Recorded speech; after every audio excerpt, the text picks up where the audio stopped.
Welcome to our JAMS Fireside Chat, where I have the pleasure today of introducing you to Judge Rebecca Westerfield out of our San Francisco Resolution Center, and Kim Keenan, newly joining JAMS out of our Washington, D.C. Resolution Center. I've known Judge Westerfield for, almost 20 years now, and I can't think of anybody better to interview Kim and welcome her to JAMS, and I'm looking forward to their conversation today. I'm sure it's going to be interesting and lively, and I hope you enjoy it as well.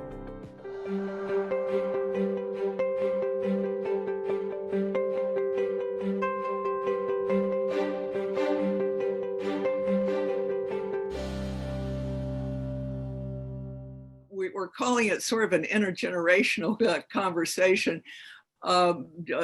Primarily because I've been with JAMS, as Laura pointed out, for a few decades now, which seems amazing. And you're one of our new members of the JAMS panel, and absolutely delighted to have you. I wonder, before we get into some of the substance here, if you could also tell us a little bit about your background, highlights of your career that you think were particularly helpful in bringing you to this place of being a JAMS panelist as a full-time neutral. All right. Oh, well, first of all, thank you. Thank you both for being here. And Laura, you're just amazing. And it's been just such a welcoming process. And, Rebecca, you have been, just giving me that great advice. I literally have a list, my Rebecca list, and I go through each one. Like, she told me to do this and she told me to do this. And I have to tell you, hey, the reason why you have all this experience and you're so successful is because you put in the work. And so I'm going through my list and I'm putting in the work, and it's just a great example, and you've just been amazing to me. So I'm happy to be here, thrilled to talk about myself. I mean, how hard can that be? That's like the easiest task of my day. So I'll just jump right in. I was born and raised in Buffalo, New York, and I left there to come to college in Washington, D.C. at Georgetown University, where I studied at the School of Foreign Service. My degree is in international economics, finance, and commerce. And then I decided I knew I was going to go to law school, but I took a year off, and I did something very unusual. I drove from Arlington, Virginia every day to Columbia Pike, Maryland, which is where AT&T was. My first job out of college was working at AT&T when they were AT&T. That's before the breakup. I worked there, and I would drive this, 75 miles each day, both ways. And people thought I was crazy. But I knew I wanted to go to law school in Virginia, and they would give me in-state tuition if I drove that 100, and it was well worth that drive. And so I went to University of Virginia, which is a very, very, very good training place. And then I went to clerk in the United States District Court for the District of Columbia. I clerked for Judge Penn, which was just really a life-changing experience. I learned about demeanor. He had amazing demeanor, and it taught me that you don't bend based on how people behave. You have your own standard. And I will always be grateful to him for that. So I left there, and I was recruited to join what at that time was the largest law firm in the country. It was Finley Cumble and the other names. A lot of people haven't heard of that firm because they're younger, but this is the firm that the book called Shark Tank is written about. And a lot of the scenes in LA law were very much straight from my law firm, but great lawyers from all over the country. It was amazing training. I mean, people really cared about training you as a lawyer, and they cared about your writing. And I really, really appreciated that experience. And then I was asked to join a boutique law firm that was really a firm of trial lawyers. Like, they don't even call themselves litigator. We were trial lawyers, and we focused on medical malpractice, catastrophic personal injury, really big, 2-year, if you push them hard, cases. And that's with a court that wasn't clogged. But it was such an amazing experience. And the firm gave me the opportunity to do a lot of things that lawyers don't typically get to do. So I got to be president of my local bar association, the Washington Bar. And then I became president of the National Bar Association, our oldest and largest association of African-American attorneys and other attorneys of color throughout the world. And that was an amazing experience. I was allowed to teach at GW, where I began teaching pretrial advocacy and trial advocacy, which was amazing. And I added in a little mediation into the pretrial advocacy classes, which was great. But then I started to feel like I needed to know that I could do it on my own, that I could really eat what I killed. And I started my own practice. And for 3 years, I still did catastrophic cases. I was able to get clients, and I got to stretch my wings a little bit. I did some mediation in private practice, and I also did a number of contract cases, a number of just like broader. I wanted to broaden my practice area. And throughout all this time, I was very active in voting rights. I was on the board of the Lawyers Committee for Civil Rights under the law. So I was recruited in my own practice to put my name in the hat for the national search for the general counsel of the NAACP. And at first I was laughing. I kept saying, no, I'm in private practice. This is really what I do. I do these other things because I love them. And somebody called me, a judge called me and said, no, we put your name in because we want you to do it. And I said, well, if you're asking me, I think I better put my name in this hat. So I was, it was a national search. I was in the top 4, and it was, 3 men and me.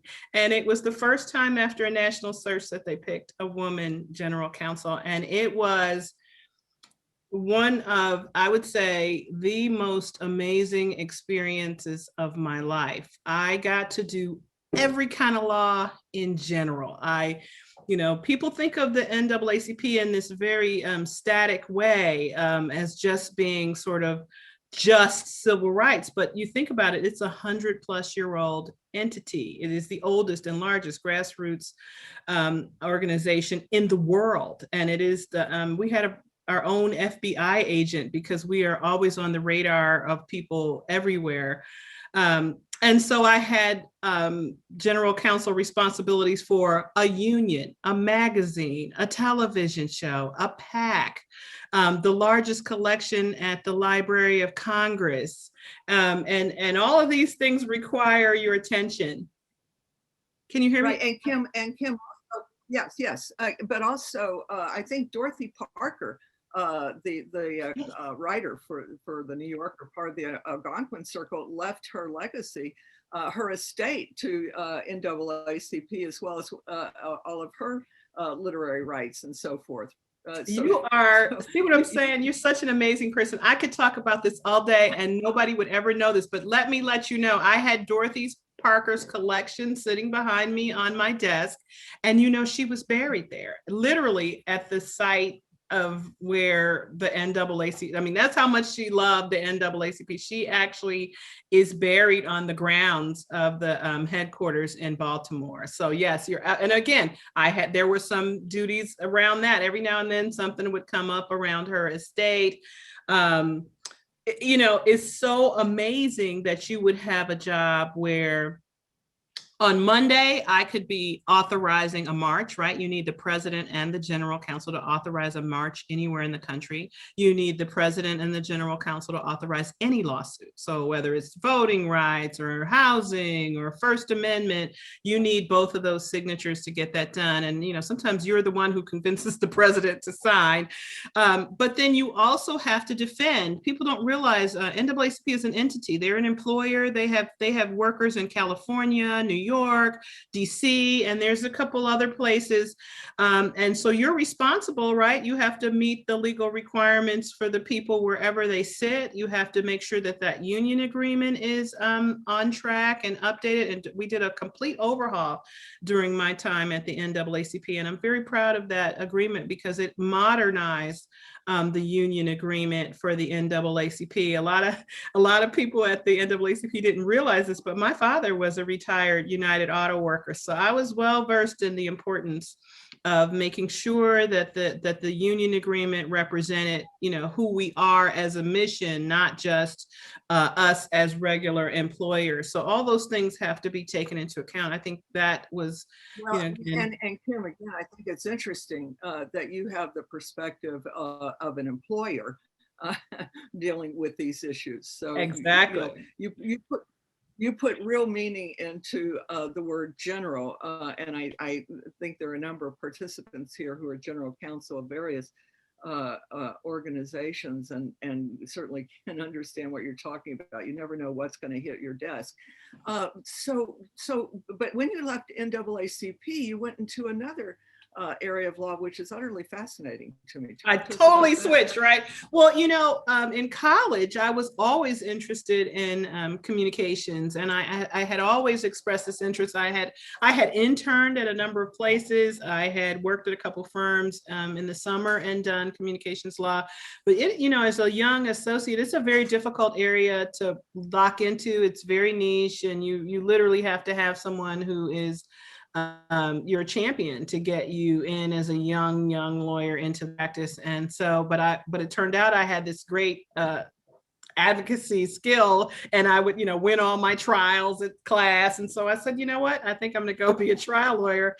And so, but then when this was all done, I got a call. That's usually what happens to me. I get a call, and the person says, I know you want to do this. I know you know more about this than people know that you know.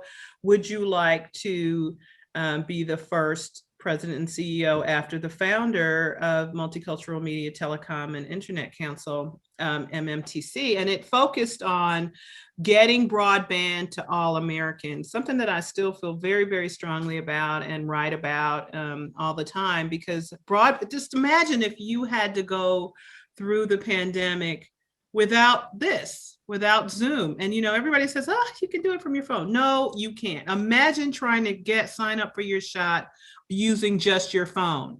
You would just be mad all the time, because it would be so difficult to figure out how to get through those pages and not lose your spot.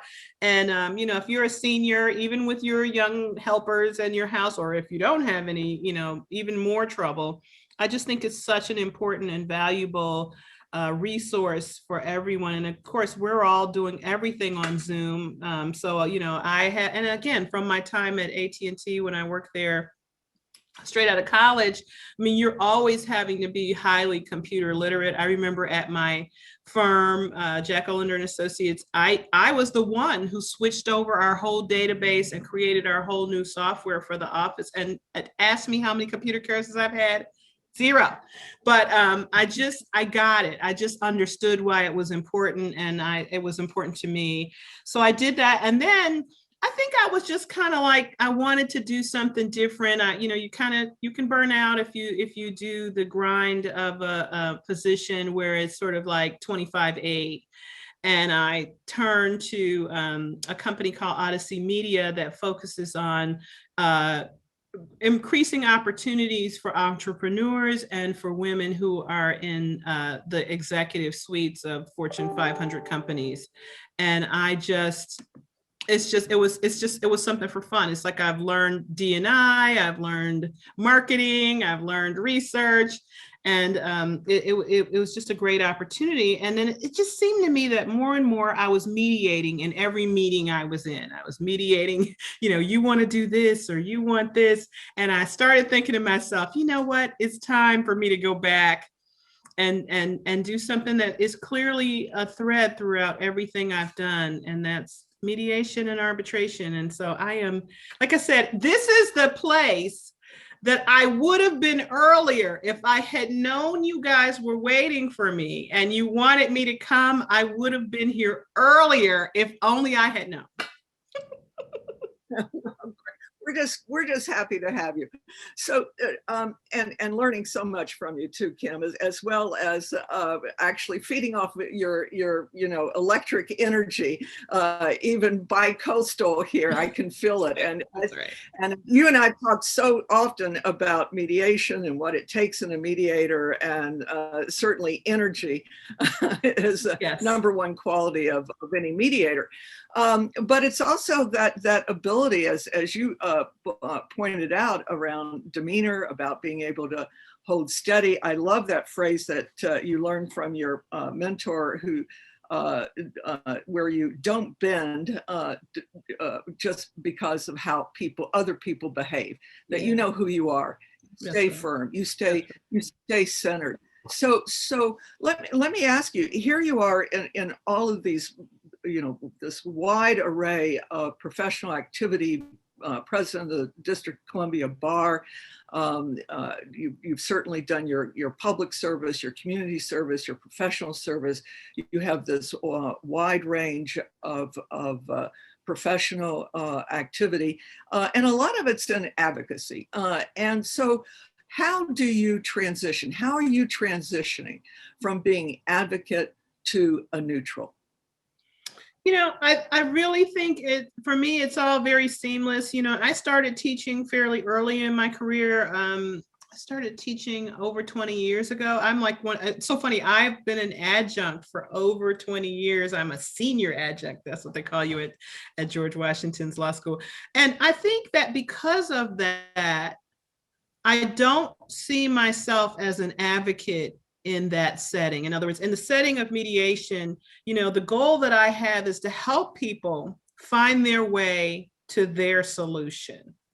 And so my goal is to learn as much about the case from their perspective, and then to think through, like usually before mediation, I would say I spend hours thinking about how will I get them to see where their resolution is? How will I sequence the day so that by the end, they are in a place where they're really talking to each other about resolving this? And so it's really more, it's not me telling them an outcome. It's like, first of all, I haven't been a judge, so I don't have the luxury of being able to say, I order you to make this so.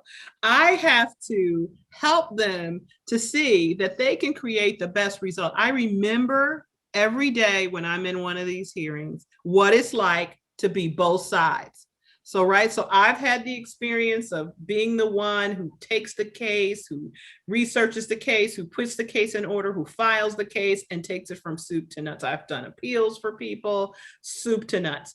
But I've also now had the experience of defending an entity and understanding the nuances. In fact, I remember the first time I got to defend when I was at NAACP, I was laughing. I was like, you mean I just have to wait for them to do all the work and respond? Oh, I think I'm going to like this. And I did. And it really showed that my understanding of what it requires to file a tight, sound lawsuit helped me in saying, okay, we're not going to spend years and money on this. We're going to make this go away. But this, they're just wrong, and we have to litigate it. And I would say time and time again, I made those decisions really, really thoughtfully and to the benefit of my entity, which was the NAACP. So we didn't sue unless there was a really good reason to sue, and we defended successfully when we did defend. So very proud of that time.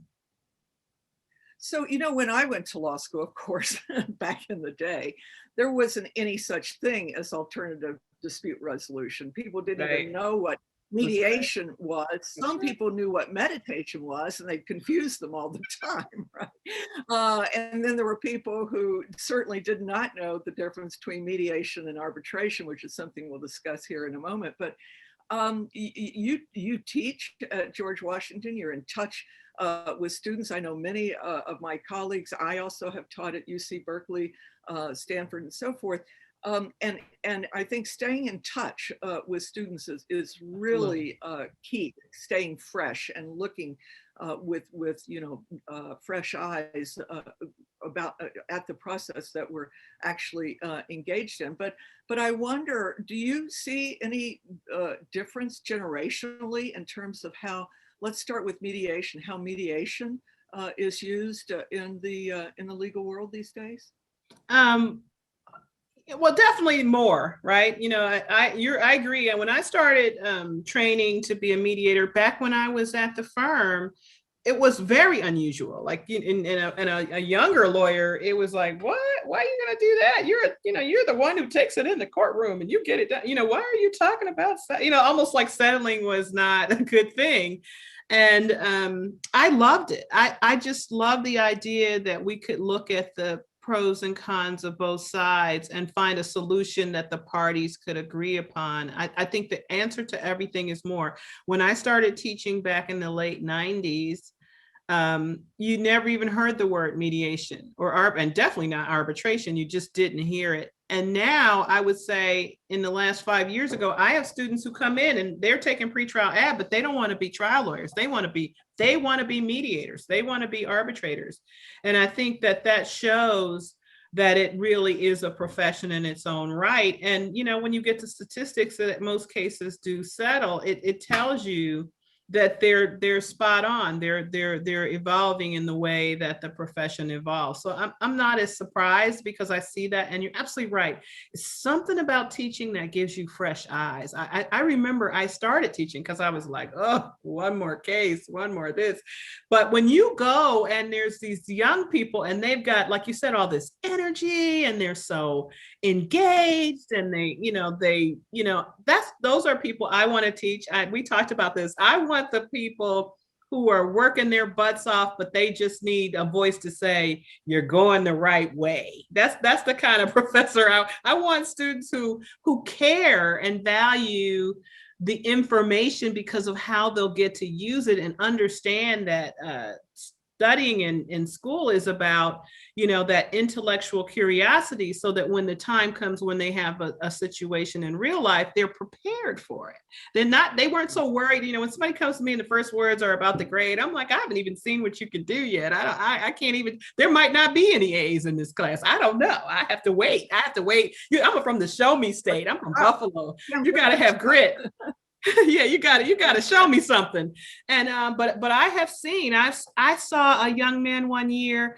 He not only was an A in his own right, he went back and brought up the grades of 2 of his classmates, and that was extraordinary. I mean, there was a guy that was his friend who, I mean, if giving him a B- would have been a real stretch.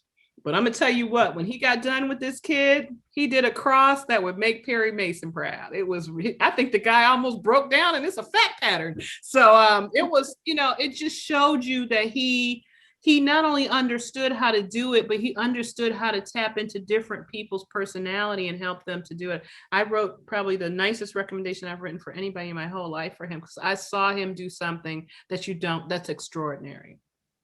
So I love that. Yeah, again, you have such a varied background, but I think that art of teaching, right, of being open and not so attached to outcome necessarily, but right. Also channeling the energy and bringing out the best in people, which is what we like to do in mediation. Right. But at some point, mediation is also about numbers. Yes. It's the slog. It's the negotiation dance. It's the, that distributive part of the mediation. Let me ask you, one of the things people often ask is, well, are you a facilitative mediator? Are you a evaluative mediator? What's your style? I will tell you personally, and you and I have talked about this, I hate being pigeonholed, and I really like to surprise people. So with that being said, and assuming there's a continuum along the way, and let us never forget that the clients are expecting a resolution. That's what they want. They really want to be out of the mess of the litigation and the costs and so forth. So how would you describe your style? So I agree with you. This whole thing of I have to be a square or I have to be a circle is not useful. I am supposed to bring a toolkit to the table that helps you get it done. And so if at the beginning I need to facilitate and get people to say, oh, okay, I know I wanted it to be in this ballpark, but it's really in this ballpark, then I take that time so that people, because people have to be in the same place to get there. So that means everybody has to get, we have to get everybody to the path first. And then if, at the end, people look at me and say, well, what do you think? Well, that's what I'm there for, to have an opinion. If you want it, I'm prepared to give it to you. So I think that whatever the process needs, when it's the time at the, in the 11th hour, when people are saying, can I get some more? I'm the one who's supposed to read the tea leaves and say, you know what, I don't think there's more here, or I think there is more here. I think you have to, put your best offer in but be thoughtful about what it will take to resolve it, and be realistic about what it'll take to resolve it on both sides. I've been known to say, you're too low, you're too high, you're too high. It's just no, it's not, this is not going to get that result. But I'm also known to say, this is definitely a little low if you really are serious about resolving this. And I think you can't go into it with a preconceived notion about how you're going to settle a case, because each case is its own case with its own set of attorneys. And so, if I have some cookie cutter approach to them, they're going to know immediately. I really try to pay attention to the personalities of the people involved, the facts that are involved, the law that's involved, and bring those things together in a way where people get to a resolution. And, hey, if it takes 12 hours on Zoom, I can get it done. And I know that you have, actually. So you've raised the issue of Zoom, and you've been involved in the world of technology. And what do you think about our Zoom world? What do you think about our COVID world of virtual ADR? I will say here in California, here in San Francisco, it's been virtual for well over a year, and we don't know how much longer this is going to take in terms of the closures, and whether or not we will, or when we will get back in person. I think folks have been surprised at how well it's worked, and then it also has its drawbacks, right? What are your thoughts about Zoom, or not just Zoom, but any ADR? So when I got to JAMS, Zoom was the way, right? There was no other, we weren't doing it in person the way I was trained to do it. So I took the training. I mean, Zoom, you already had, if you're in a corporate setting, or if you're doing anything that is more than a local thing, you have to get on Zoom. So I was already pretty Zoom friendly when I got here, but it's been fun. I think it's a tool that will always stay in the toolkit. I think if you were saying make the prediction's going to be Zoom is always going to be here from now on. It may be better Zoom, there may be easier Zoom, but there will be some Zoom-like thing in our future. I do think that some people are going to go back to in person. I think okay, I did television. I used to come out to California and tape a show called Power of Attorney. Camera in person is a powerful medium, but sometimes for people as individuals, it's hard. It's hard. Like you're looking at this screen all day and you're not feeling connection. So for some people, they're always going to feel like we block the time. This is the only thing we're going to do today. We're going to get this done. So I think there are always going to be a subset of people. But for now, when there's no other way, this is the way out of no way. And I'm flexible. I think I could do it either way. I have done it both ways, and been successful with all of the mediations I've done on Zoom.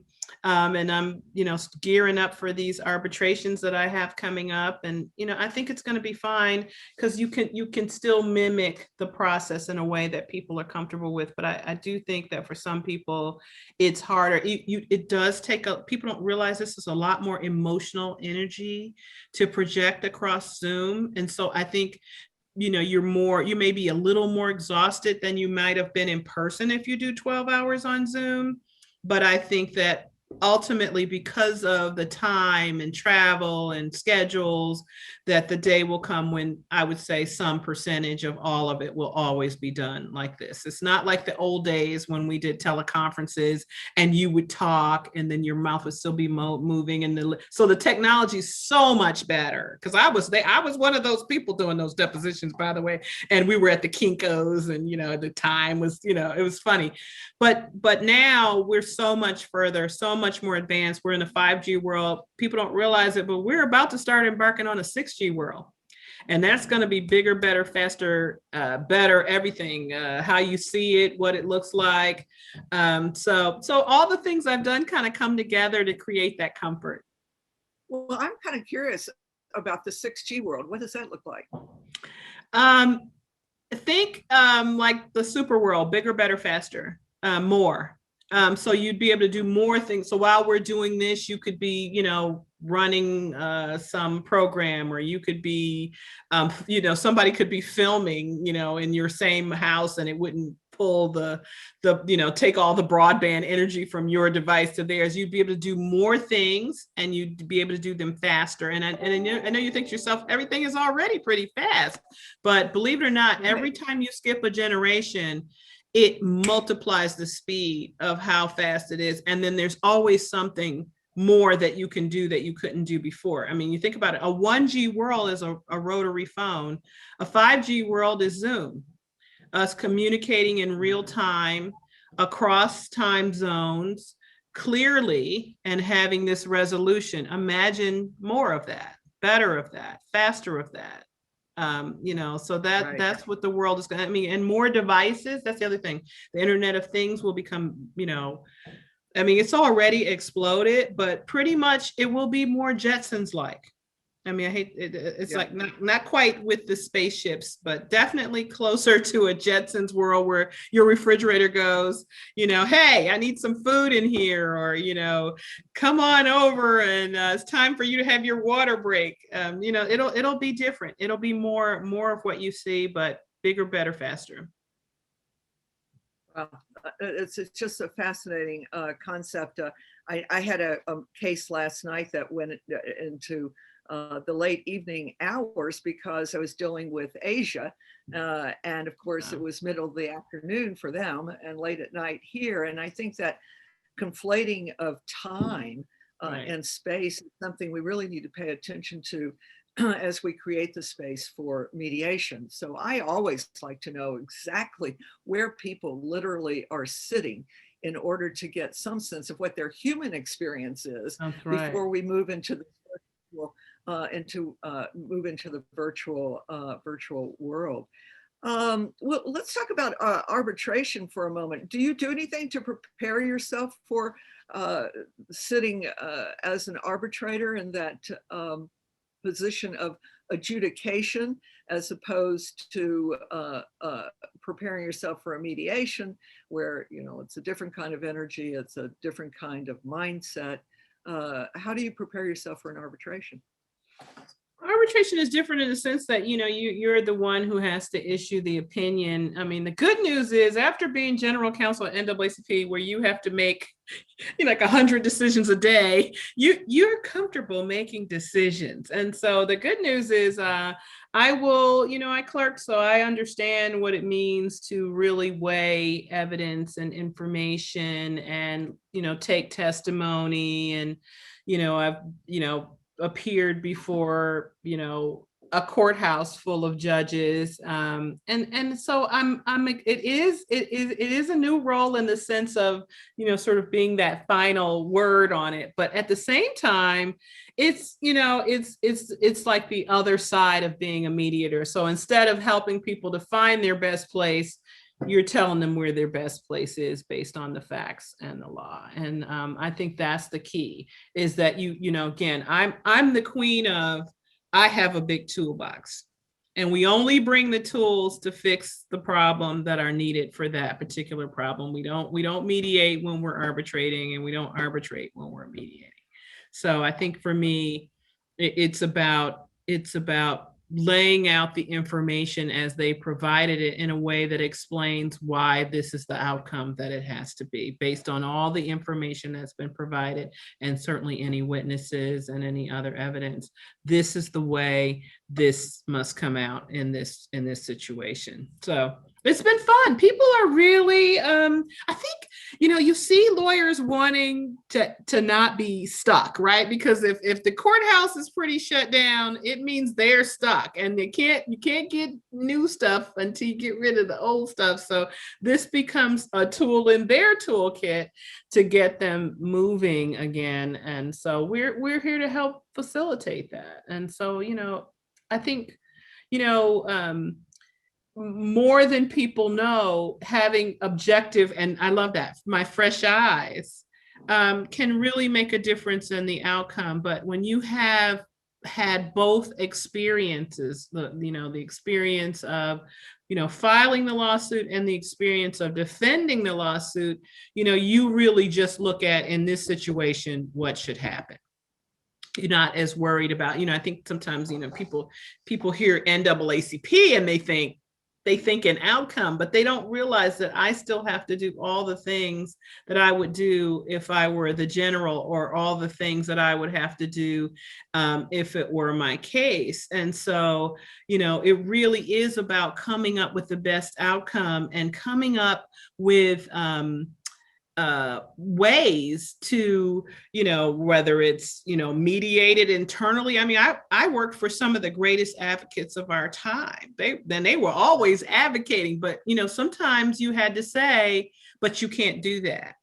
But you can't, you couldn't say, you can't do that and you must stop everything you do. That would not have gone well. But you can say, we can get to the result that you want, but we have to follow these rules. So it's not just some sort of mindset. It's still about following the law and following the rules. You're an employer. You still got to do everything employers do. I don't care if you're goodness personified 24 hours a day. You still got to follow the employment laws of the state where your employees sit. You still have to protect your intellectual property. We had to digitize the largest collection at the Library of Congress. That's not, it's goodwill, it's ours. People will know. You have to follow the rules of the law. And so sometimes you have to explain that to people, that, my job is to amplify this organization in a way that is certainly something where people are looking into your glass house. You want it to be right. Your house has to be in order too. And I think that, people shouldn't so much focus on the who you do it for as the what. And I found that a lot of times when I would have to do things with, like, say, an organization that's the opposite of mine, right? I'm fighting for this and they're fighting for that. We still had to have conversations about the mechanics of it objectively, without regard to what our outcomes are or what our advocacy is for. You still have to be able to sit down and say, okay, this crosses the line, and so we can't have that. And I had conversations with people on the other side like that, and we knew you're reasonable, they're reasonable, you get it done, and everybody walks away for another day. So it was great. It was a once in a lifetime opportunity. So I know in a few minutes, Laura's going to ask folks to send questions and what have you. And I'm always fascinated with our participants on these webinars and the questions that are asked. So we want to get to that. But let me ask you, since being a full-time neutral, what's been the thing that has challenged you most?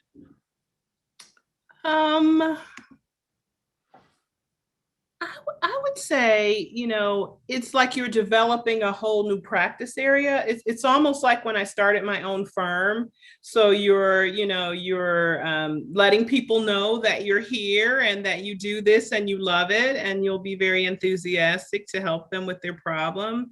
And there's a certain rhythm, right, to getting started and to, making sure you're keeping your skill set sharp, making sure you're getting to know the other mediators and talking with them and getting their insights. And I think that's something that, everybody at JAMS has. And so I've been really heartened by the support and the, just people have been welcoming. I think that, people understand this. You start somewhere and, people want you, but it's a difference between wanting a certain person and being welcoming to them when they get there. And I think this experience, like I said, if I had known I should have been here earlier, I would have been here earlier. And so that's been great. So that leads me to my question for you. What's your advice for a brand new, you're brand new, like what's the advice?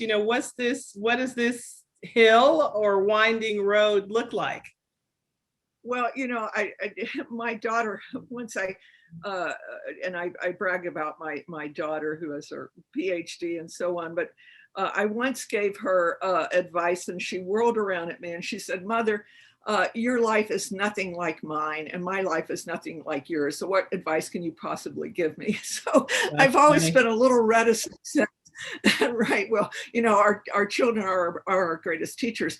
But so I'm always a little reticent about giving advice. I can only say that, first of all, I think your energy, your background, your equanimity, your ability to see individuals is really key to any mediator, as well as having, of course, the skill set and the understanding of legal principles and the framework in which decisions have to be made by the clients, and as an arbitrator, by the arbitrator themselves. So I think staying steadfast to reason. I think being open and understanding that there are also irrationalities in the world and people who have things they need to work out. And I think you have that ability to suggest to them that a legal case may not be the best forum for working out those issues.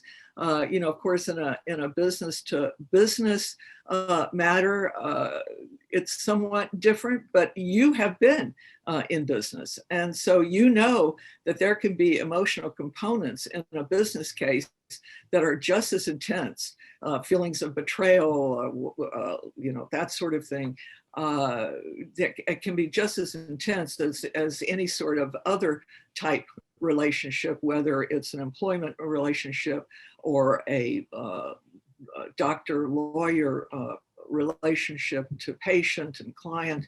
The emotional overlay or maybe underlay is quite frequently there, and I think to pay attention to it but not let it drive the decision making. That's the key, right? Not letting it drive. Recognize it, manage it, and still come to a resolution. That's key. And but again, Laura, do you have any questions for us? Great advice. I have one more. Question for Kim. Anything, Laura? You're muted, Laura. We're going to 12:15 Eastern time, okay. So 9:15 your time. So Judge, feel free to ask her one or two more questions, and then we have some chat questions that came in, and I'll ask both of you those. So Kim, let me ask you this: what has surprised you about being a full-time neutral, entering into the ADR world? Anything that has surprised? I would say two things. One is we do a lot of training at JAMS. I mean, a lot, like weekly, sometimes daily. And I think I was surprised by that, because back back when you did mediation training in the day, it wasn't so consistent, like you do some, big training and that, but the notion that this is really more of a profession with nuances that are constantly changing, I think is new and was a little more surprising for me. And then the other thing I would say is, I sometimes think that lawyers don't realize there's a strategy. Just like you have a trial strategy, you should have a mediation strategy. And sometimes I don't always see the strategy of it. Like, for instance, when I'm teaching mediation in a classroom, I actually ask them to sit and plot out what they think the mediation will be like and what their responses will be to certain offers.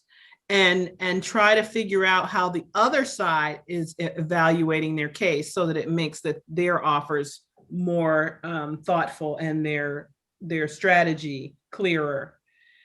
So that's something that I learned back at my firm.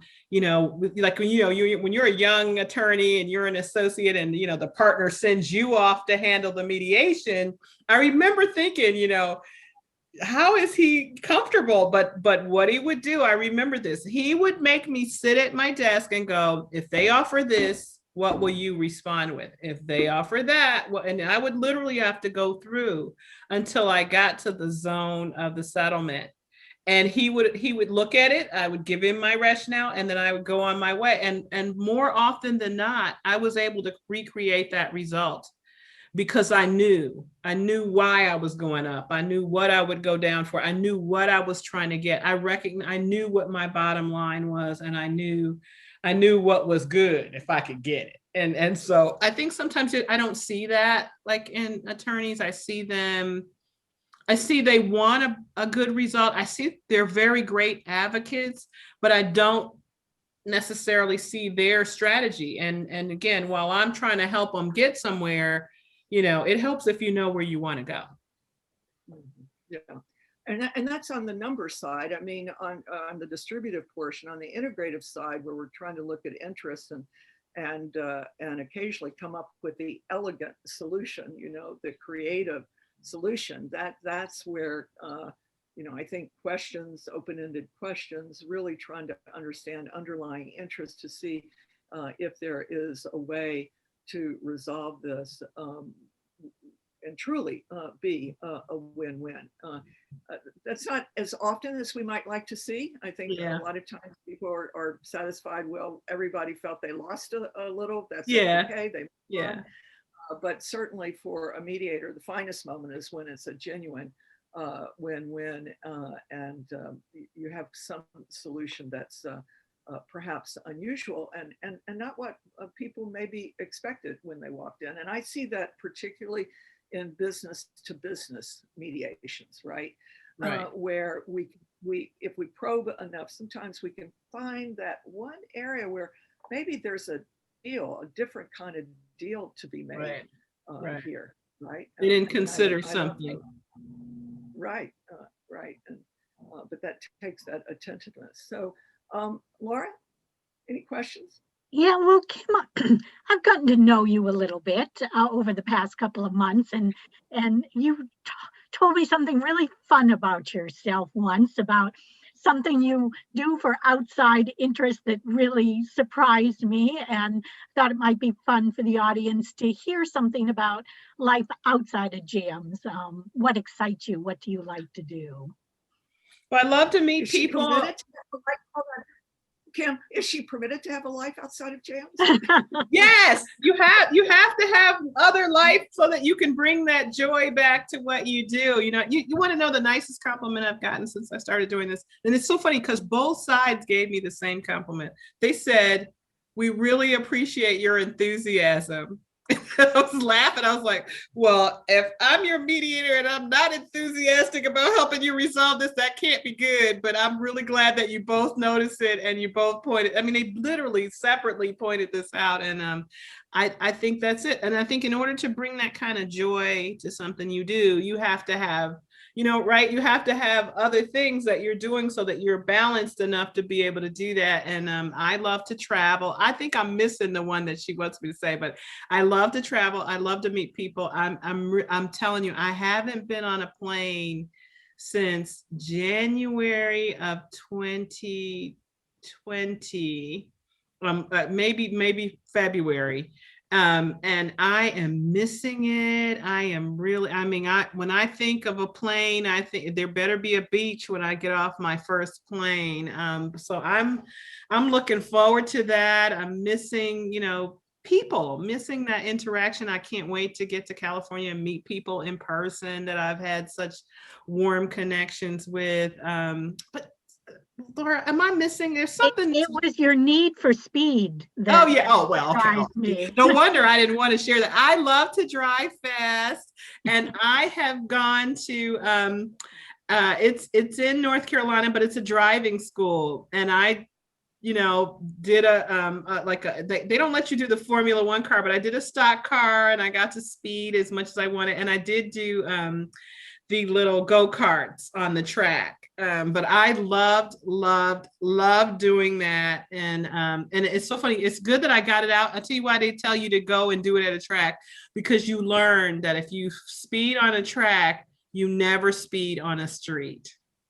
And that's so key, because you recognize that it is not the approach. It's like time, place, and manner. It's not the appropriate place to drive fast on a street or even on a highway. So that has slowed me down in my normal driving, but I did love it when I did. I had my little helmet and everything, and I really enjoyed that. I think it's important, even though I like to avoid inherently dangerous activities from my background, I do think that you have to, sort of free yourself and do something that you haven't done before. And that helps you to be more creative. It does.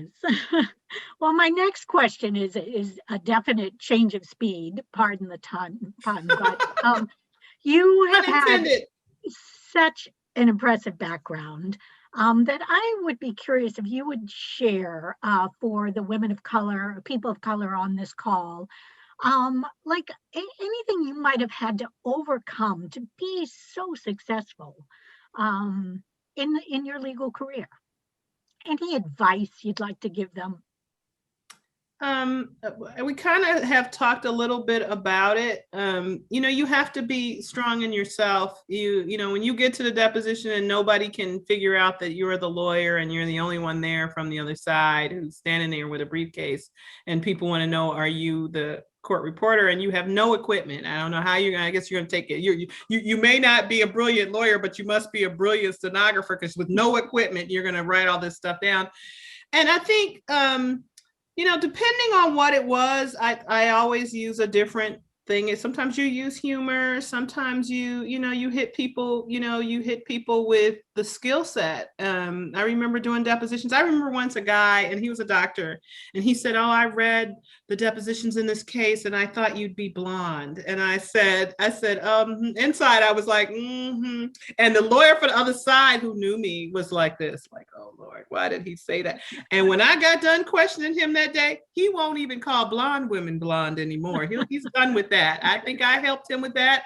And I showed him how I could take his opinion and twist it 9 ways to Sunday. And, I think, if you have a goal and you've been working on it and you know who you are, there's always good days and bad days. Everybody has good days and bad days. But it's just like we said, you have to know within yourself that this is where you're supposed to be, and you earned it. I earned it. Nobody gave me any of this. I had to get up earlier some days. I remember once, it was just me against like a team of lawyers on the other side. And there were like, we had done like 100 depositions, and they decided that for the pretrial statement, they were going to do deposition. They were going to take the deposition and put the detail in the pretrial statement. You know how long that takes? That takes forever.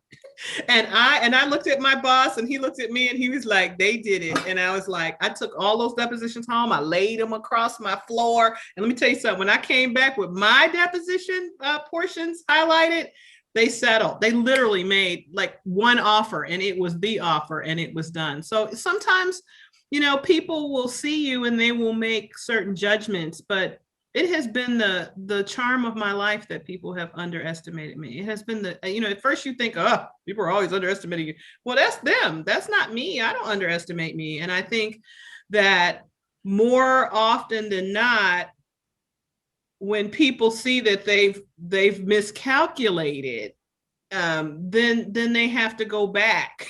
And if they then decide they're going to give me the respect that I've earned, then we're going to be fine. And so, you can't take that into your boat, right? Because that's somebody else's bad water, and you can't let it penetrate your boat. It's like somebody said, you can't let it get inside, because if you do, then it will hamper you. Now, that's not to say I'm not frustrated by it sometimes. That's not to say that I'm,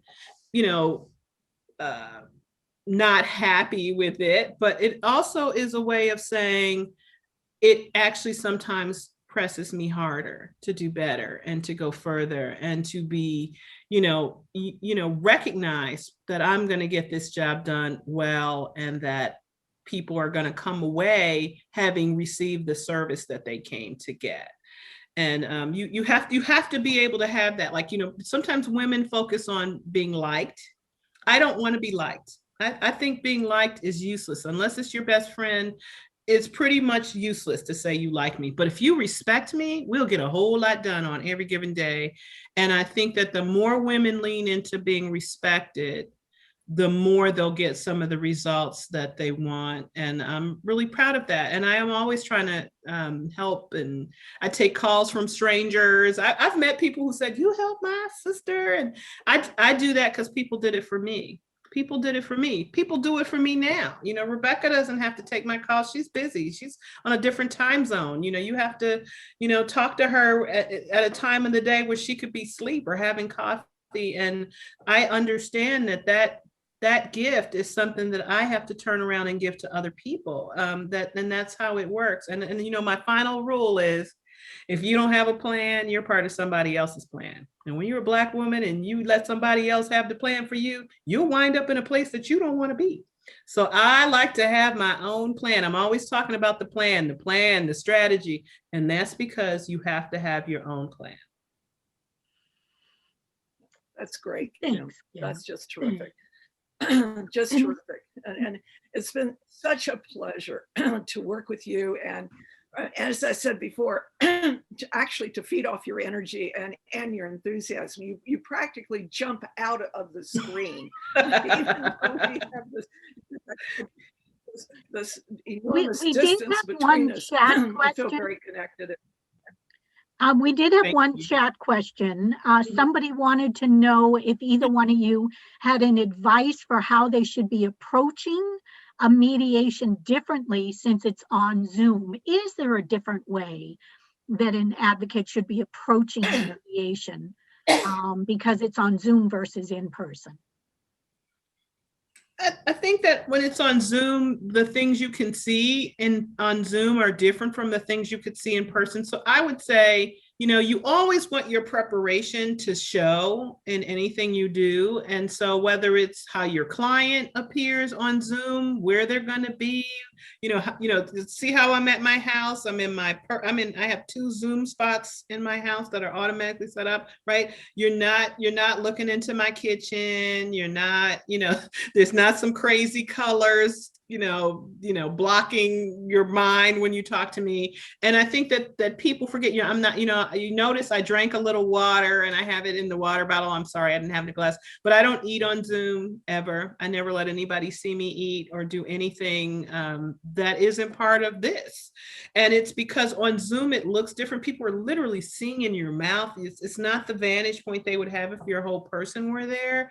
But everything else about it, I think, is pretty much the same. But I do think this part, lets people say, oh, she's brought her professional A game today to work. And I think sometimes because it's Zoom and you do it all the time, you know, you got books strewn everywhere, you got coffee cups turned over, and it doesn't look organized. And so you got people looking at you, not just always the mediator or arbitrator, but also maybe sometimes the other side when you're all together. So you want to look like, yeah, we're not in the jam offices or the law offices, but I'm still all about this role, and I'm letting you see my professionalism. And I think sometimes people forget, they come, they look crazy, you know, they're wearing, you know, I don't know, sweat. I have sweat clothes on, but not when it's an important Zoom. You know, it's like it's every Zoom doesn't rise to this level, but if it does, then I had to get up and put some makeup on and, you know, a little something, comb my hair. You know, I might not do that every single day, but you don't let that be seen when you're trying to do something professionally for your client. So I would say client preparation, I think, is a little more intense, or should be. I think that lawyers should, when they can, have their clients in their office with them. I think that just creates more of a sense that this is a moment and an important time to focus on the case. I get a little concerned sometimes with people who are clients in particular, who may be sitting in their home office, or they may be sitting in their living room or whatever, and they're a little too relaxed. They don't really get the sense of the pressure of what the alternative to the negotiated agreement might look like, right?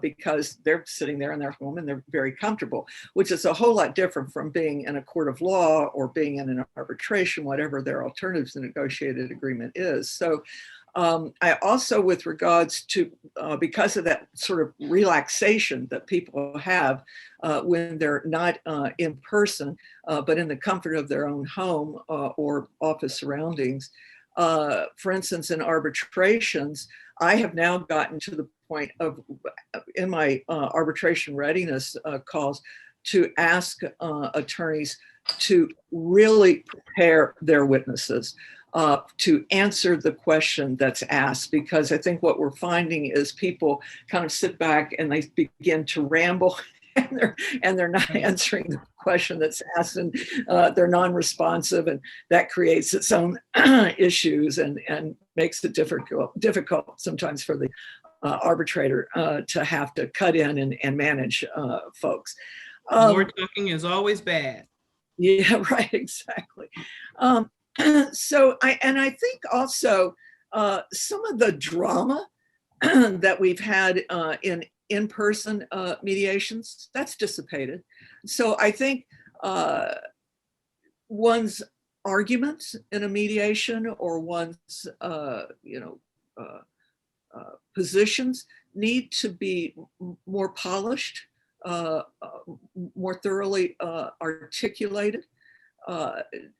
It's the medium really sort of requires that. So preparation. That's, as Kim said. The other thing is, I think people, when we were in person mediations, folks said, okay, we'll be there till 1 o'clock in the morning. And sometimes we were, to get the deal done. That's a little harder to do by Zoom. I think people are more reluctant to put that kind of time into Zoom conferences. So you have to think about perhaps segmenting the mediation sessions. The case I'm doing in Asia, we had 5 hours last night. We'll have another 5 hours tonight. But whenever that mediation session is over with, that segment is over with, it has to be on an upbeat note. Everybody needs to have some homework to do. Something has to shift in order to make the next segment productive. And that goes back to Kim's notion of a plan. So the plan isn't just the negotiation dance, the distributive back and forth, but it's also a plan about information. When do you roll out certain information? When do you roll out certain arguments? Sometimes we're looking again at the alternative negotiated agreement, so we might talk about the law. Sometimes we're talking about numbers, and then sometimes we're talking about emotional issues or interest or needs. So it's sort of like almost like a a musical event, right? You're kind of going up and down and all around. But the main thing is, as Kim has pointed out, never, ever, for the mediator, never, ever, ever give up. So even if the mediation doesn't result in a resolution at that particular session, there's a lot of follow-up, a lot of ongoing conversation, and just keep at it until it gets resolved. Yeah. I think persistence is absolutely. I can't thank both of you enough. This has been so much fun. Kim, welcome to Jams, and Judge Westerfield, thank you always for being part of Jams and for helping us introduce Kim today. So thank you. It's been a delight. Much appreciated. Great. I'm so looking forward to you coming out here to the West Coast. I have so much to show you. Excellent. I can't Forward wait. to traveling too. Thank you, everybody. Bye-bye. Thank you so much.